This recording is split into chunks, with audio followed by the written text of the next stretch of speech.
You tired of hearing the FSU fight song? Oh no, man! That's just a little something for a little crowd distraction noise. So, but not tired of hearing it. When you get off of a week last week, look at the film and then kind of put it away. But I know you want to grow each week. What did you have to get better at after last week? Well, I think after last week, we just got to do a great job of not giving those guys plays when it shouldn't be a play. You know, we just got to do our job and execute. I don't think we executed to a T like we did the week before. We had a little bit more MAs than the previous week. But I think for sure that we just got to do a better job of getting off the field on third down.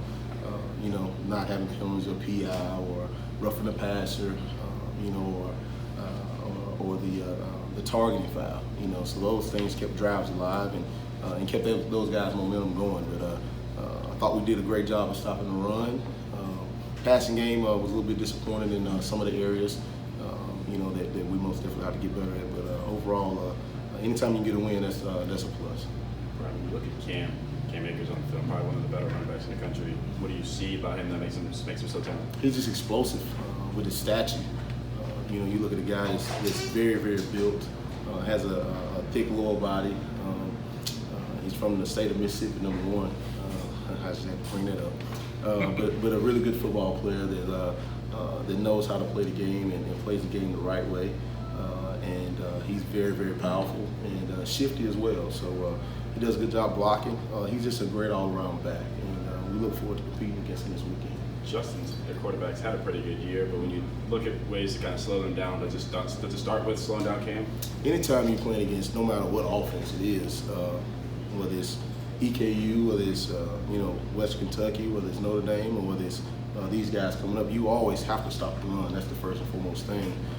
Because if you don't stop the run, it's going to be a long day. Because now now you're guessing as a play caller. You know, what are they going to do? You know, so I think no doubt you have to be able to contain that rush, contain that rushing attack, and then now as a play caller, it's a little bit easier to call the game. We've talked a lot about depth this year. Do you feel like up front you're getting the rotation seems to be kind of down now after a couple games? Yeah. Do you feel pretty good about it? Well, no, because we don't have a lot of bodies. You know, just like I said early on, we try to rotate a lot of guys, but you know, you got injuries here, injuries there.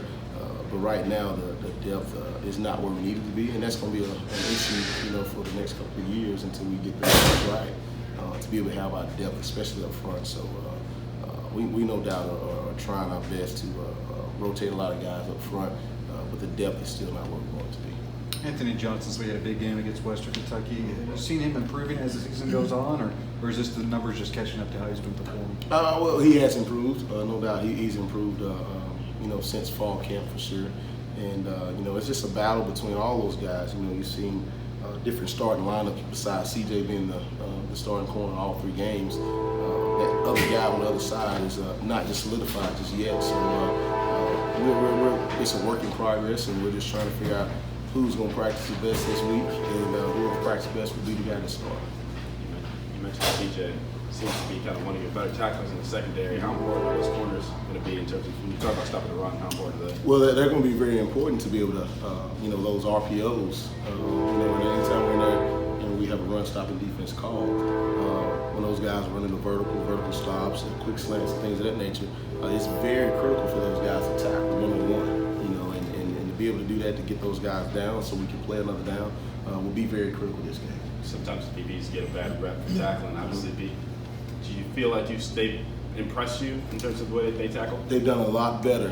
You know, going back and looking at last year's film, and even after the first game, I think our defensive backfield has done a really good job of open field tackling. That was one of the things we stressed from after the first game, the Notre Dame game, try to cut those missed tackles in half, and we cut it in half, and the next game we cut that in half. So that's a really, really positive thing as a defensive coach, or just a coach in general, being able to see that it's less missed tackles as opposed to more the previous game. Rajay, is he doing what you want him to do in that guard position? Oh man, he's doing a really good job for us, man. I'm really pleased with Rajay, and he's throwing his body around, you know, and he loves to be physical. You know, being able to get a scoop and score last week was really, really good for him as well as us as a team. But but he's doing everything we ask of him at that guard position. You mentioned the scoop and score. When we were here last week, and turnovers and gaining turnovers was a big part of the discussion that we had. Did you like the progress that they made going into the Western game? Oh yeah, I did. I like the progress. We got 2 turnovers, 2 of them really key turnovers.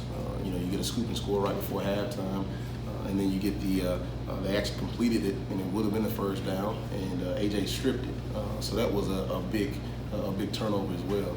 Could have had a couple of interceptions, I thought, and we left that out on the table. So a couple of MOPs, and so next game, hopefully this weekend, we can come up with those.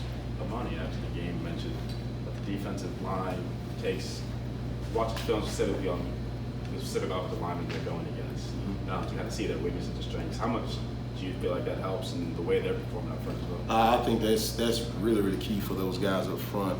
Just like we do at receiver, for the receivers, quarterbacks, we do that scouting for everybody, and that's really key for those guys to understand guys' weaknesses and strengths, to see what it is that they can counter, to be able to win their one-on-one matchup with those offensive linemen. So I think our defensive line is doing a really good job of doing that studying. Coach Ivy's done a great job of getting those guys prepared for sure.